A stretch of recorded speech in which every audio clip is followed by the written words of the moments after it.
श्रीमद् भागवत सुनने वाले सभी श्रोताओं को जय श्री कृष्णा, जय श्री राधे। पिछले पार्ट में हम सबने कथा सुना। नारद जी ने सनकादिक ऋषियों से पूछा कि महाराज आप ये बताएं कि कैसे कैसे पापी श्रीमद् भागवत पुराण सप्ताह के सुनने से मुक्त हो जाते हैं। तो सनकादिक ऋषि कहते हैं कि नारद जी कैसे कैसे की तो बात छोड़ दो। जिसने जीवन भर पाप ही किया हो और कुछ किया ही न हो और पापियों की स्पर्धा हो और उसमें भी वो प्रथम श्रेणी में आया हो, ऐसे पापियों की भी श्रीमद् भागवत पुराण के सुनने से मुक्ति हो जाती। तो सनकादिक कहते हैं, ये मानवाः पाप कृतस्तु सर्वदा सदा दुराचाररता विमार्गगाः क्रोधाग्निदग्धा कुटिलास्य कामिना सप्ताहयज्ञेन कलौ पुनन्ति ते। सनकादिक ऋषि कहते हैं कि जिस मनुष्य ने सदा पाप ही किया हो और सदा दुराचार गलत रास्ता में ही चला हो और क्रोध में जलता हो, क्रोधाग्निदग्धा सदैव क्रोध में जलता रहता हो और कुटिल हो और कामी भी हो। क्रोधाग्निदग्धा कुटिलाश्च कामिनाः सप्ताहयज्ञेन कलौ पुनन्ति ते। वो सप्ताह इस श्रीमद् भागवत के सप्ताह ज्ञान यज्ञ के द्वारा वो इस कलयुग में भी पुनन्ति ते परम पवित्र हो जाता है। तो नारद जी कहते हैं कि महाराज ये बताओ कि आज तक कोई पापी इससे उद्धार हुआ है, कोई प्रमाण दो। तब सनकादिक ऋषि कहते हैं कि नारद जी हम तुमको एक पूर्व का इतिहास सुनाते हैं। अत्र ते कीर्तिष्यामि इतिहासं पुरातनं यस्य श्रवणमात्रेण पापहानि प्रजायते। इसके विषय में मैं तुमको एक प्राचीनतम इतिहास सुनाता हूँ तथा इसके श्रवण मात्र से ही पाप की जो राशियाँ है वो सब नष्ट हो जाएंगी, इसके श्रवण मात्र से ही। तो सनकादिक कहते हैं कि तुंगभद्रा तटे पूर्वं भूत्पत्तनमुत्तमम्। एक तुंगभद्रा नदी है, उसके तट पर एक नगर है, उसका नाम है अनुपम नगर। और वहाँ पे जितने भी निवासी हैं सभी सत्य सत्कर्म और अपने स्वधर्म का पालन करने वाले हैं। तथा उसी नगर में आत्मदेव पुरे तस्मिन् सर्ववेद विशारदा। और उसी नगर में एक आत्मदेव नाम के पंडित जी रहते थे। पंडित जी कैसे थे? सर्ववेद विशारदा, समस्त वेद वेदांतों के विशारद यानी ज्ञाता थे। और श्रोता स्मार्तेषु निष्णात, और वेदों को सुनने सुनाने और उनको श्रवण करने में, दोनों में परम कुशल थे। तथा द्वितीय इव भास्करा, और उनके पास इतना ज्ञान का प्रकाश था कि जैसे दूसरा सूर्य। सनकादिक ऋषि कह रहे हैं नारद जी से कि द्वितीय इव भास्करा, जैसे ज्ञान में दूसरे सूर्य। लेकिन पंडित जी तो ठीक ठाक थे, सीधे साधे थे, लेकिन उनकी जो पत्नी थी उनका नाम था धुंधली, श्रीमती धुंधली देवी।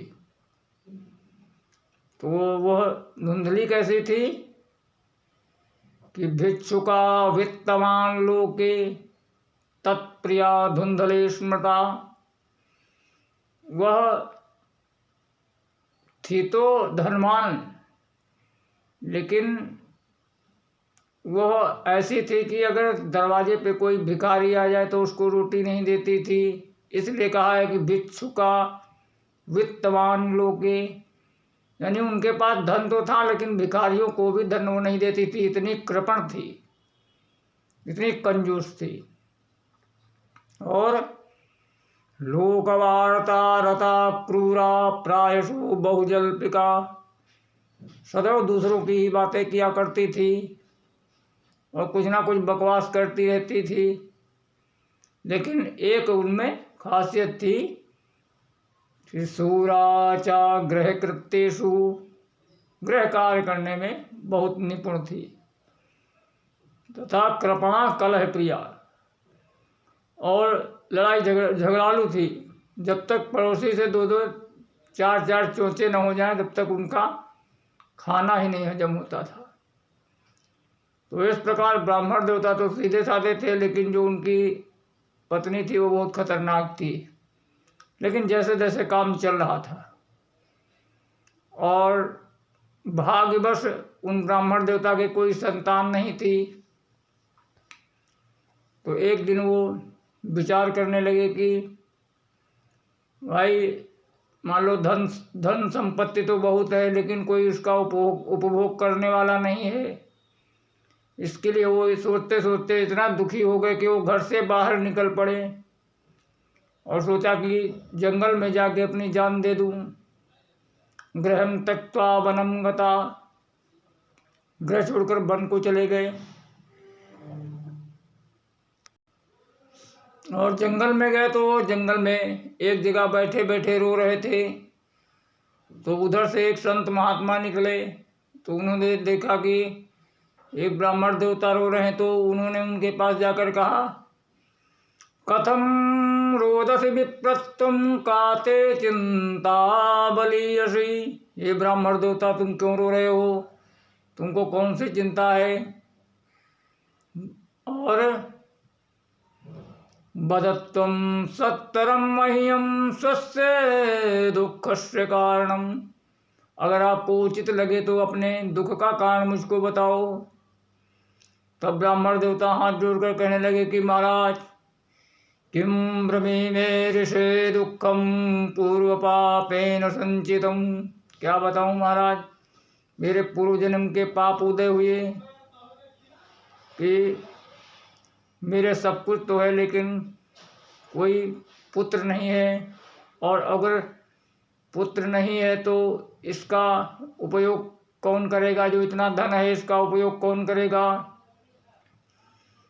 धिग्जीवितम प्रजाहीनम, ऐसे जीवन को भी धिक्कार है जो जिसके संतान न हो, जिसमें संतान का सुख न हो। धिग्जीवितम प्रजाहीनम धिग्रहम चा प्रजा बिना, और ये घर भी वो भी बेकार है बगैर संतान के। और धिग्धनम चानपत्यस्य, और ये धन भी संतान के बगैर बेकार है। और धिक्कुलम संतते बिना, और ये मेरा जो कुल है, परिवार है, इसको आगे कौन चलाएगा। ऐसा सोचकर मैं यहाँ बैठे बैठे रो रहा हूँ। तो महात्मा ने कहा, अरे राम राम, हमने तो सोचा था कि एकांत में आकर मेरे प्रभु के लिए रो रहे हो और तुम तो ये संतान पुत्र पुत्री के लिए रो रहे हो। यह सोचकर महात्मा ने कहा कि सुनो ब्राह्मण देवता, मुंचाज्ञानं प्रजारूपं बलिष्ठा कर्मणो गतिं विवेकं तु समासाद्य त्यज संसार वासनाम। सन्यासी कहने लगे कि ये जो तुम सोच रहे हो कि बेटा बेटी से तुमको सुख मिलेगा, तुम ये इस अज्ञान को छोड़ दो, क्योंकि और विवेक का सहारा लेकर, समय की गति बहुत प्रबल है, इसके लिए ये तुम छोड़ ही दो कि तुमको पुत्र पुत्रादि से सुख मिलेगा। अगर पुत्र या पुत्री से सुख मिलता तो राजा सगर के 60,000 पुत्र थे, सुना है तुमने? ब्राह्मण ने कहा हाँ महाराज सुना तो है। तो महात्मा कहने लगे संतते सगरे दुखम मवापांग पुरा तथा। राजा सगर के 60,000 पुत्र थे और सभी कपिल भगवान के क्रोधाग्नि में भस्म हो गए, तो राजा को कितना कष्ट हुआ। तथा राजा अंक थे, उनका एक ही पुत्र था बेन, वो हो गया नास्तिक, तो उसके लिए राजा को घर छोड़कर राज्य की गुफा में सहारा लेना पड़ा। तो इसके लिए तुम ये तो सोचना ही बंद कर दो कि पुत्र पुत्रादि से सुख मिलेगा। और रे मुंचाद कुटुम्बाशम, ये घर परिवार में सुख मिलेगा, इसको तुम छोड़ दो। और संन्यासे सर्वथा सुखम, और अगर सुख चाहते हो तो संन्यास, एकांत में भगवान का भजन करो, उसी में तुमको शांति मिलेगी और सुख मिलेगा। तब तो ब्राह्मण देवता कहने लगे कि महाराज पुत्रादि सुखहीनोऽयं संन्यासः शुष्क एव हि। अरे महाराज तुम क्या जानो बाबा संत महात्मा, पुत्र पुत्रादि का कैसा सुख होता है, उसके बगैर तो संन्यास भी एकदम शुष्क है। क्योंकि जब पुत्र पुत्रादि पोते नाती पोते आदि आते हैं और बाबा बाबा कह के बोलते हैं, तब कैसा रसगुल्ला सा कानों में घुल जाता है, वो तुम क्या समझोगे, तुम तो संत महात्मा ठहरे। गृहस्थाशरसो लोके पुत्र पौत्र समन्वितम, और जो एक गृहस्थ है वो बहुत ही मीठा इस लोक में बहुत ही सुंदर स्वर्ग की भांति है गृहस्थ जीवन, क्योंकि पुत्र पौत्रादि का उनको साथ मिलता है। तो इस प्रकार जब वो उल्टा इनको ही महात्मा जी को ब्राह्मण देवता ज्ञान देने लगे, तो महात्मा कहने लगे सुनो तदभाराक्षरमालाम वाचयामास विधिवत। सुनो मैं ज्योतिष का भी जानकार हूँ, और मैंने तुम्हारे माथे के ऊपर लिखे हुए जो अंक हैं मैंने उनको पढ़ लिया है। तो अभी मैं कहना तो नहीं चाहता था, लेकिन मैं अब कहने जा रहा हूँ। शुण्वद्यते विप्रम प्रारब्धम तु विलोकितम सप्तजन्मावधि तव पुत्रो नैव च। सुनो ब्राह्मण देवता, मैं कहना नहीं चाहता था, लेकिन मैं अब कहने जा रहा हूँ कि तुम्हें इस जन्म में तो क्या, तुम्हें अगले 7 जन्म तक भी कोई पुत्र पुत्र आदि नहीं होगा। ऐसा सुनकर जो ही ब्राह्मण ने ऐसा सुना तो उन्हें बहुत तेज धरती पर सिर पटका। महात्मा ने कहा अरे ब्राह्मण देवता मर जाओगे। ब्राह्मण ने कहा महाराज मरने तो मैं पहले ही आया था, लेकिन अब पहले मैं इस जीवन के लिए ही रो रहा था, और अब तो तुमने मेरा 7 गुना दुख बढ़ा दिया। 7 जीवन तक भी तुमने कह दिया कि पुत्र ही होंगे, तो इसके लिए अब मुझको मरना ही ठीक है, और मैं तुम्हारे सामने मरूंगा। और जब तुम्हारे सामने मरूंगा तो आपकी बार इतनी तेज सिर पटकूंगा कि तुम्हारे सामने मर जाऊंगा और तुमको ब्रह्म हत्या लग जाएगी। और नहीं तो मुझको ज्ञान मत दो, मुझको तुम कैसे भी हो मुझको पुत्र दो। विवेकेन भवेत किम मे पुत्रम देहि बलादपि। महाराज, इस ज्ञान से मेरा कुछ नहीं होगा, मैं भी दूसरों को बहुत ज्ञान देता हूँ, तथा तुम चाहो तो कैसे भी करो मुझको पुत्र दो, और पुत्र नहीं दोगे तो ब्राह्मण देवता कहते हैं कि अगर पुत्र नहीं दोगे तो नोचित त्यजाम्य हम प्राणास, अगर नहीं दोगे तो मैं तुम्हारे सामने ही अभी प्राण अपने इतनी तेज धरती पे सिर पटकूंगा कि मैं अभी प्राण छोड़ दूंगा। और नोचित त्यजाम्य हम प्राणास तदग्रे शोक मूर्छिता, और मैं मर जाऊंगा और तुमको ब्रह्म हत्या लग जाएगी। तो जब इस प्रकार कहा तो संत ने कहा कि भाई अच्छा, इनसे मैंने राम राम कर लिया और फालतू में ही मैंने ब्रह्म हत्या मोल ले ली। तो ऐसा सोचकर संत ने क्या किया, अपनी झोली से एक फल निकालकर दिया और कहा कि इदम वच्छ पत्न्या तुम ततः पुत्रो भविष्यति, जाओ ये फल लो और तुम अपनी पत्नी को खिला देना, अगर भगवान ने चाहा तो अवश्य ही तुमको एक पुत्र होगा। जब संत महात्मा ने इस तरह कहा तो ब्राह्मण देवता मारे खुशी के नाचने लगे और कहने लगे कि मुझको पता था कि संत महात्मा बहुत दयालु होते हैं। और उसने तुरंत ही उन महात्मा को प्रणाम किया और प्रणाम करके फल लेकर अपने घर आया। और घर आया तो उसने दरवाजे से ही आवाज़ लगाई कि यदि ब्राह्मणी सुनती हो। तब अंदर से धुंधली आई। उसने सोचा कि आज सुबह के निकले हैं, लगता बहुत तगड़ा माल लेके आए हैं। तो दौड़ के आई, बोली क्या हुआ, क्यों गला फाड़ रहे हो। तो ब्राह्मण ने कहा कि देवी, आज एक संत महात्मा मिले थे, उन्होंने ये फल दिया है और कहा कि इसको तू खाएगी तो तुम्हारे यहाँ भी पुत्र होंगे। तो ऐसा जब उसने देखा तो वो धुंधली बोली कि मुझको तो लगा कि तुम नौलखा हार लेके आए हो और ये फल मुझे क्या दिखाए हो, क्या मैंने ये फल कभी नहीं खाया। लेकिन ब्राह्मण ने कहा कि नहीं, ये खा लो, ये संत महात्मा का प्रसादी रूप फल है और तू खाएगी तो तेरे यहाँ अवश्य ही पुत्र होगा। तो इस प्रकार ब्राह्मण ने अपनी उसकी पत्नी को दिया। तो ब्राह्मणी ने भी सोचा कि चलो अच्छा लाओ भी दे दो, और भी नहा धो के शुद्ध पवित्र होके खाऊंगी, तो जब पवित्र होके खाऊंगी तो अच्छी संतान पैदा होगी। इस प्रकार उसने कह दिया। और इधर पंडित जी चले गए गांव में बताने कि आज बहुत बड़े सिद्ध संत महात्मा मिले, उन्होंने मुझको फल दिया और अब भगवान ने चाही तो हमारे यहाँ भी बेटा को हमारे यहाँ भी बेटे का जन्म होगा। तो इस प्रकार ब्राह्मण गांव में बता रहे थे, तथा उधर अब धुंधली फल लिए हुए बैठी थी।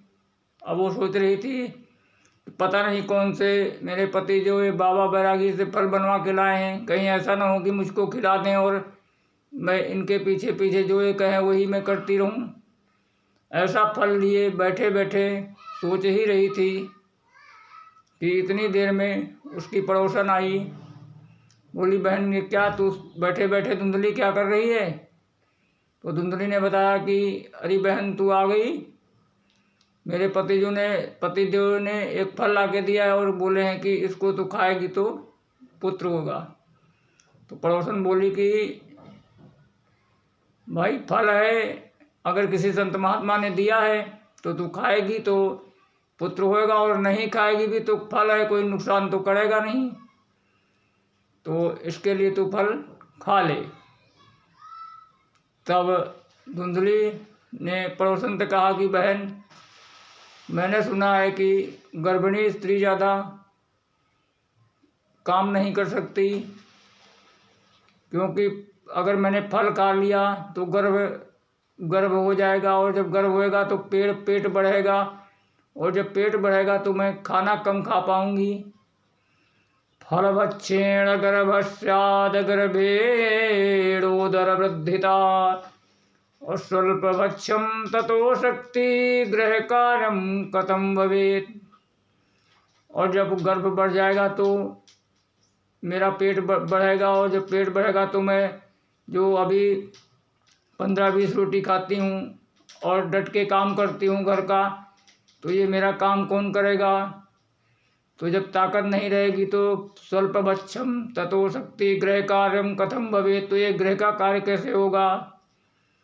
तो धुंधली की जो पड़ोसन थी उसने कहा कि बहन तू घर की चिंता मत कर, घर का काम सब होते रहेंगे। अब आगे की कथा अगले पार्ट में। जय श्री कृष्णा, जय श्री राधे।